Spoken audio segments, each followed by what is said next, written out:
नमस्कार। एक बार पुनः हाजिर हूँ मैं एक नए पाम की वीडियो के साथ आपके ही अपने चैनल गो ब्लॉग्स पे। दोस्तों, एक सुंदर सी मेल हथेली हमारे सामने विवेचना के लिए है और हम यहाँ पे देखते हैं कि आपकी हथेली में जो ये अनामिका की उंगली है उसके नीचे का जो ये भाग है जिसको हम सूर्य का पर्वत कहते हैं, यहाँ पे ये बहुत ज़्यादा डाउन स्थिति में है, गहरा गड्ढा नुमा यहाँ पे बना हुआ है। इसका मतलब है सूर्य वर्तमान समय में और विशेषकर 2.5 वर्षों तक अभी पूरी तरह से ऊर्जा प्रोवाइड नहीं कर पा रहा है, जिसके कारण आप वर्तमान में जो प्रयास कर रहे हैं वो पूरी तरह से सफल स्थिति में नहीं पहुंच पा रहे हैं, वो प्रयास सफल नहीं हो पा रहे हैं। आप जो मेहनत कर रहे हैं वर्तमान में, जो भी परिश्रम कर रहे हैं, उसका जो पूरा श्रेय है, पूरा क्रेडिट है, आपको नहीं मिल पा रहा है। आपके अंदर जो क्वालिटी है, आपके अंदर जो योग्यता है, उस तरह से चीज़ें उभर कर नहीं आ पा रही हैं, निखर करके नहीं आ पा रही हैं। ऐसी स्थिति में अगर व्यक्ति व्यापार की तरफ जाता है तो व्यापार में वो विस्तार नहीं मिल पाता है, वो नाम और यश नहीं हो पाता है जिसके लिए व्यक्ति व्यापार में गया है। ऐसी स्थिति में व्यक्ति अगर नौकरी करता है तो वो ग्रोथ उसको नहीं मिल पाती है जिसके लिए उसने अपने आप को खपा लिया हो। एक सहजता से, एक सरलता से व्यक्ति को रास्ता नहीं मिल पाता है। क्यों नहीं मिल पाता है? क्योंकि सूर्य पूरी तरह से ऊर्जा प्रोवाइड नहीं कर पा रहा है। आपकी आर्थिक स्थिति बहुत अच्छी नहीं रहती है अगर सूर्य इस प्रकार से हो और यश की प्राप्ति नहीं हो पाती है। व्यक्ति किसी के लिए अपनी जान तक भी दे दे तो उसका भला हो भी जाए, लेकिन व्यक्ति को उसका यश नहीं मिलेगा बल्कि अपयश जरूर मिल पाएगा। क्यों? क्योंकि सूर्य प्रॉपर तरीके से ऊर्जा प्रोवाइड नहीं कर पा रहा है। ये सबसे मुख्य, सबसे महत्वपूर्ण ग्रह है और इसका प्रॉपर तरीके से ऊर्जा प्रोवाइड न करने का कारण है वो है आपका रूटीन, वो है आपके जो शारीरिक चक्र हैं वो परस्पर सूर्य के चक्रों के साथ तालमेल में नहीं है, जिसके कारण चीज़ें अनबैलेंस है।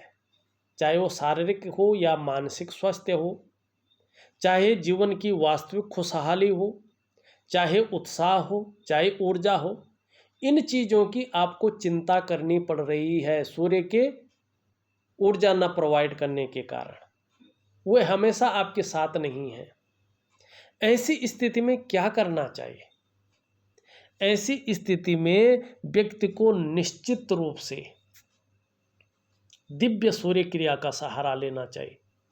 अगर आप ये क्रिया करते हैं और थोड़ा लंबा करते हैं और दिए हुए विधि के अनुसार एकाग्रचित्त होकर करते हैं, यकीन मानिएगा कुछ समय बाद आप देखेंगे आपके जो शारीरिक चक्र हैं वो सूर्य के चक्रों के साथ परस्पर तालमेल में होंगे और इसका आपके जीवन के तमाम आयामों पे विस्तृत प्रभाव पड़ेगा, प्रैक्टिकल रूप में देखने को मिलेगा।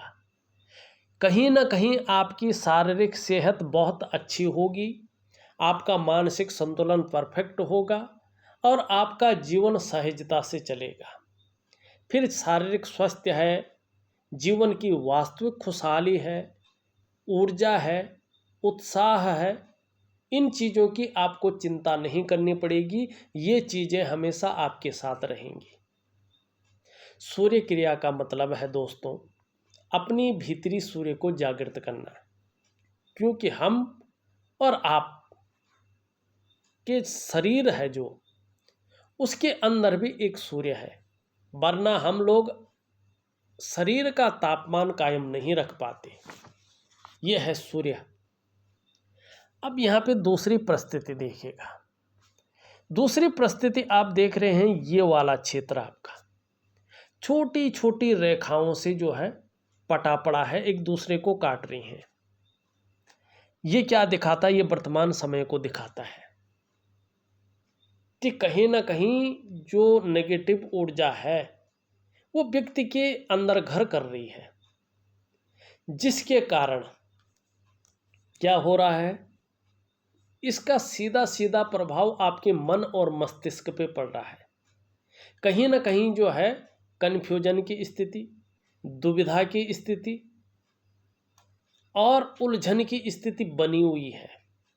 निर्णय लेने की क्षमता में असर डाल रहा है, सही से तय नहीं कर पा रहे हैं एक्चुअल में करना क्या है।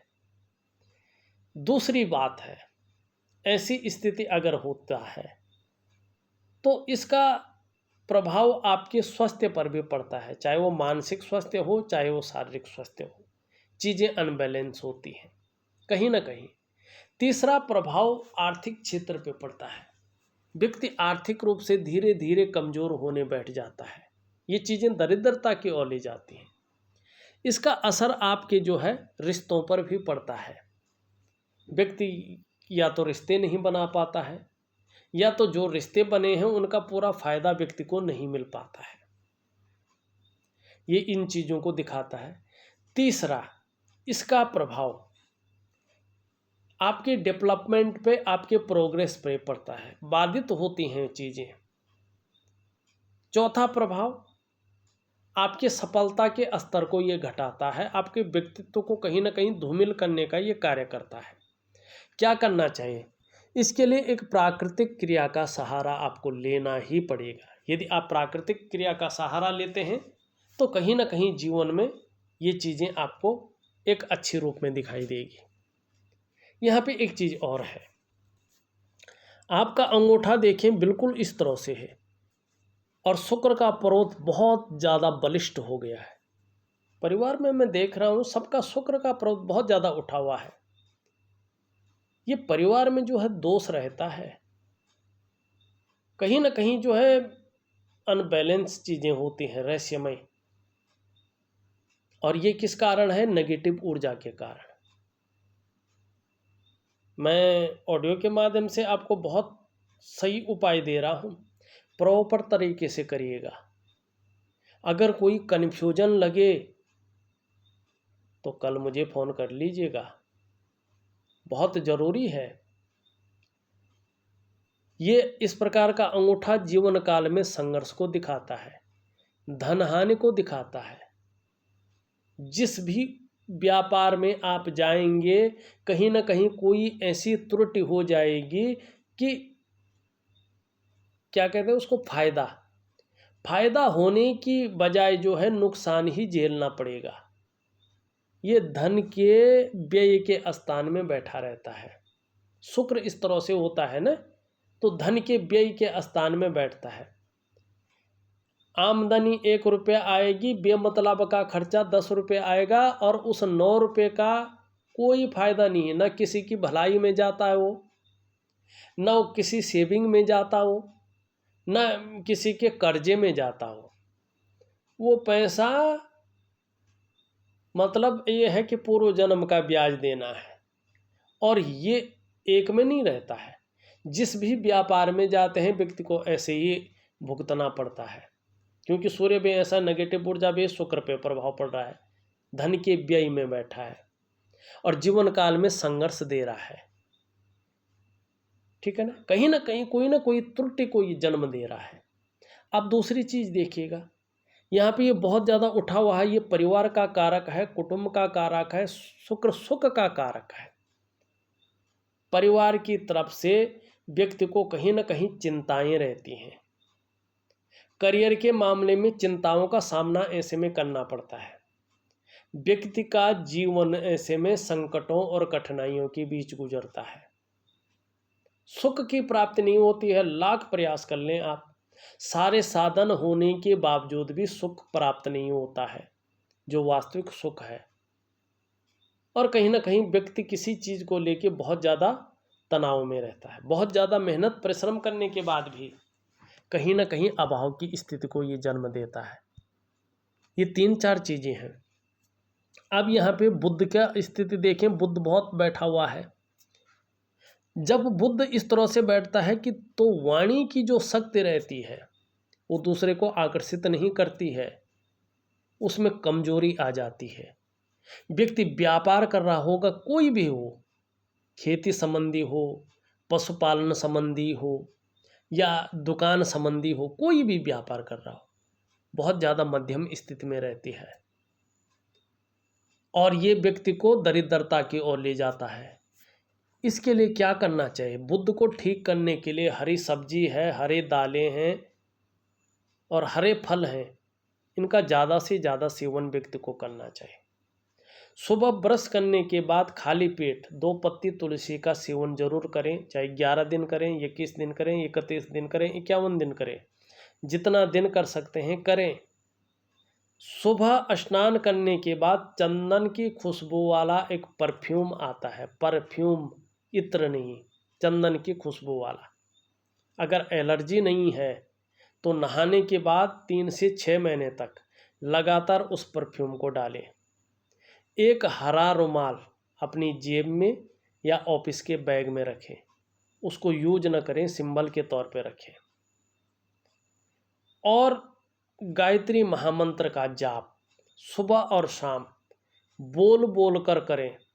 माला जपने नहीं है, यथाशक्ति 1 बार, 11 बार, 51 बार, जितने बार भी आप कर सकते हैं, 108 बार बोल बोल कर, मन से गाकर, चाहे एक ही बार करें। सुबह और शाम गायत्री महामंत्र का जाप करें। 3 महीने के बाद आप देखेंगे ये आपके पूरे व्यक्तित्व को निखार करके रख देगा। और जब व्यक्तित्व आकर्षण वाला होगा तो चीज़ें आपके पक्ष में आएंगी, चीज़ें बेहतर होंगी, जीवन वास्तविकता में नजर आएगा, जीवन जीने का अर्थ मालूम पड़ जाएगा। अब यहाँ पे देखिएगा, यहाँ पे देखें तो ये आपकी जो है मणिबंध की पहली रेखा है, ये स्वास्थ्य की रेखा है, ये बढ़िया है, सुंदर है। इसके अनुसार अगर देखें तो आने वाले समय में चाहे आरोग्य का मामला हो, चाहे तंदुरुस्ती का मामला हो, चाहे स्वास्थ्य का मामला हो, लकी रहने वाले हैं। बहरहाल अगर ये और ये पर्वत अच्छी स्थिति में आ जाए, नहीं तो ये स्वास्थ्य संबंधी नेत्र रोग देता है, हड्डियों का रोग देता है, विटामिन डी की प्रॉब्लम खड़ी करता है, या क्या करता है, पेट संबंधी प्रॉब्लम को देता है। ये इस प्रकार से हो तो मानसिक परेशानियों को देता है, आंतों संबंधी परेशानियों को देता है, गुप्त रोगों को देता है, ठीक है ना, और बहुत सारी शुक्र से संबंधित बीमारियों को देता है। लेकिन अगर इनको आप ठीक करते हैं तो ये रेखा बता रही है कि आने वाले समय में चाहे स्वास्थ्य का मामला हो, चाहे तंदुरुस्ती का मामला हो, चाहे आरोग्य का मामला हो, ठीक रहेंगे। दूसरी रेखा है संपत्ति की रेखा, धन की रेखा। ये आदि अधूरी है। ये रेखा भाग्य रेखा से संबंध रखती है, भाग्य रेखा का तो कहीं पता ही नहीं है। तो क्या करना चाहिए? दिव्य योग ध्यान क्रिया और रात को महालक्ष्मी का उपाय। तीसरी रेखा है, ये रेखा अच्छी है, ये बहुत सुकून देने वाला चीज़ है कि आने वाले समय में अगर आप सही से उपाय करते हैं तो तकरीबन 2.5 सालों के बाद, लेकिन ये इसके ऊपर निर्भर करेगा उपाय किस प्रकार से किए हैं आपने, आपको अपने स्वास्थ्य, अपने धन और ऐश्वर्य भोगने का सुख निश्चित मिलेगा। अब ये चौथी रेखा है, ये बढ़िया है, सम्राट योग बनाती है। व्यक्ति अपने क्षेत्र में श्रेष्ठता को हासिल करता है और आर्थिक स्थिति बहुत मजबूत हो जाती है। लेकिन 5वीं रेखा भी उदयमान स्थिति में हो तो फिर ये दरिद्र योग बनाती, व्यक्ति को कंगाल करती है। और ये 5वीं रेखा उजागर ना हो, इसका प्रभाव न पड़े, क्या करना है? अपने इष्ट के शरणागति जाना है। कौन है इष्ट आपके? देखिएगा यहाँ पे आप देखेंगे आपकी हृदय रेखा इस तरह से जा रही है बृहस्पति पे, और यहाँ पे एक विष्णु का तिलक बन रहा है। आपके जो पंच तत्व हैं, आपके जो एलिमेंट हैं, उनके अनुसार आपके इष्ट देव भगवान विष्णु हैं, नारायण हैं, लक्ष्मीपति। जितना इनकी शरणागति जाएंगे, जितना समर्पण रहेंगे, जितना चरण पकड़ लेंगे, जीवन में लक्ष्मी की प्राप्ति तो होगी ही, क्योंकि लक्ष्मी पति हैं ये। दिव्यता आएगी, भव्यता आएगी, और ये उदर का पोषण करने वाले हैं, पालन करता है, ये व्यक्ति को जो है लग्जरी जीवन देते हैं, धन धान्य पुत्र पौत्रादि आदि से जो है युक्त करते हैं, सभी प्रकार को सुखों का जो है ऐसा व्यक्ति भोग करता है। लेकिन ऐसे व्यक्ति को अच्छा कोई भी कार्य हो, खेती संबंधी हो, पशुपालन संबंधी हो, कोई भी कार्य, सामान्य व्यापार हो, ये व्यक्ति कर सकता है और इसमें बहुत अच्छा फायदा भी उठा सकता है। लेकिन शेयर मार्केट है या ब्याज पे पैसा देना है या कुछ इस प्रकार के काम है, ऐसे व्यक्ति को सूट नहीं करते हैं। इसके लिए ये चीज़ घातक होती है, तो इस चीज़ से बचना है। मस्तिष्क रेखा इस तरह से जा रही है, बीच में जो है यौ का साइन बना रहा है, ये बहुत गलत है। ये वर्तमान समय को बता रहा है कि वर्तमान में अभी और 2-2.5 साल तक कहीं ना कहीं मानसिक रूप से तनाव की स्थिति रहेगी, मानसिक संघर्ष करना पड़ेगा। इसके लिए क्या करना चाहिए? दिव्य योग ध्यान क्रिया करना चाहिए, जिससे इसका प्रभाव नष्ट हो जाता है। जीवन की रेखा इस तरह से जारी है, परिवार के प्रति समर्पण की भावना है, एक केयरिंग वाला व्यक्तित्व है, और यहाँ पे एक इस तरह से आ रही है धार्मिक प्रवृत्ति का व्यक्तित्व भी है। जैसे जैसे उम्र बढ़ेगी धर्म और अध्यात्म में भी रुचि अच्छी खासी बढ़ेगी। इस चीज़ की ओर ये इशारा करता हुआ यहाँ पे नजर आ रहा है। शुक्र के बारे में हमने बता दिया है। निम्न मंगल और उच्च मंगल देखें तो पराक्रम बहुत अच्छा रहेगा, एनर्जेटिक स्वभाव बना रहेगा। बृहस्पति ऊपर की ओर रेखाएं जा रही, अध्यात्म में बहुत अच्छा रुचि रखने वाला व्यक्ति तो रहेगा। अगर आपका सूर्य ठीक हो जाता है, शुक्र ठीक हो जाता है, तो जहां आपको सांसारिक सुख मिलेगा वहीं पारिवारिक सुख भी बेहद अच्छा मिलेगा। शनि आपका ठीक है, बहुत गलत प्रभाव नहीं दे रहा है, लेकिन लोग यूज ज़्यादा करते हैं, अपना काम निकाल लेते हैं, और जब आपकी बारी आती है तो पता ही नहीं चलता आदमी कहाँ है। सूर्य के बारे में, बुध के बारे में हमने बता दिया है। चंद्रमा आपका अभी अनबैलेंस है, थोड़ा सा कभी कभी मन गड़बड़ रहेगा, कुछ समय तक मानसिक परेशानी भी रहेगी, कभी भावुकता भी ज़्यादा आएगी या इमोशनली थोड़ा परेशान रह सकते हैं, इसकी संभावना है। और कभी कभी मन अच्छा नहीं रहेगा, मन खराब सा रह सकता है, बेचैन सा रह सकता है, और डाइजेस्टिव सिस्टम का आपको ध्यान रखना पड़ेगा। पेट की दिक्कतें जन्म ले सकती हैं, इसका विशेष ध्यान रखें। क्या ध्यान रखना है? चाय कॉफ़ी का सेवन थोड़ा कम कर लीजिएगा अगर पीते हैं तो। शराब धूम्रपान अगर करते हैं तो इसको जो है 10% करते हैं तो 2% कर लीजिएगा, छोड़िएगा मत, लेकिन 2% कर लीजिएगा। तीसरी बात है, जो फास्ट फूड या असमय का खाना खाते हैं तो उसको पूरी तरह से बंद करें, तो ये चीज़ें नहीं होंगी। इस चीज़ का आपको विशेष ध्यान रखना पड़ेगा, और इसका फायदा अन्य चीज़ों पर भी आपको मिलेगा। देखिएगा, अगर शानदार रूप में देखें तो आपकी जो ये उंगली है पूरी तरह से झुक रखिए आपकी मिडिल फिंगर की तरफ। धार्मिक भावनाएं बहुत बड़ी मात्रा में आपके अंदर रहेगी, ईश्वर में बहुत ज़्यादा विश्वास रहेगा और अटूट श्रद्धा बनी रहेगी, अपने आराध्य के प्रति समर्पण की भावना रहेगी। ये इस चीज़ को दिखाता है। क्रूरता निष्ठुरता आपको नहीं छुएगी, कहीं ना कहीं दयालु वाला व्यक्तित्व रहेगा। मिडिल फिंगर पूरी तरह से लंबी है, मेहनती बहुत ज़्यादा है, कर्मशील व्यक्ति हैं, और कभी भी कायरता आपको नहीं छू पाएगी। उंगली पूरी तरह से झुकी हुई है मिडिल फिंगर की तरफ। यश पाने की इच्छा, नेम फेम पाने की इच्छा और अपने कार्यों में विस्तार पाने की इच्छा भी बहुत बड़ी रूप में आपके अंदर है।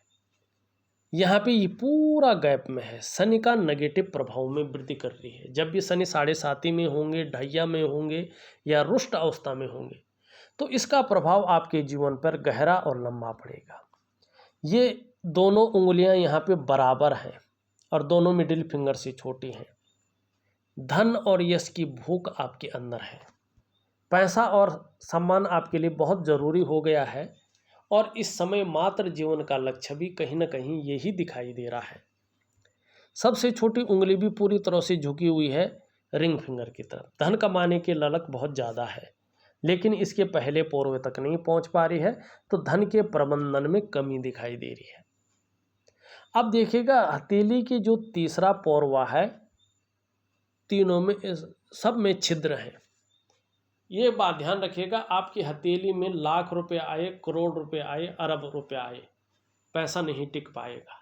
जीवन के ताउम्र तक आपकी हथेली में पैसा नहीं टिक पाएगा। आपकी हथेली बरकत वाली हथेली नहीं है।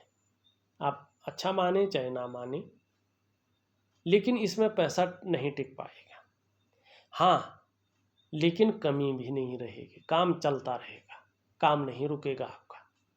चाहे करोड़ का काम पड़े, उसका व्यवस्था भगवान कर लेगा, वो काम चल जाएगा, लेकिन हथेली में पैसा नहीं टिक पाएगा।